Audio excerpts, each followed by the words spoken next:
we divide 323 by 5 in a long division method. 5 times 6 is 30. On subtracting, we get 2. So now we put down this 3 and it is 23. 5 times 4 is 20. On subtracting, we get 3. So now we have no any other number to put it down. So we take here decimal, so that we put 0. So it is 30 and 5 times 6 is 30.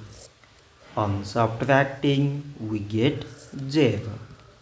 So 323 divided by 5 is 64.6. So this much for today and thanks for watching.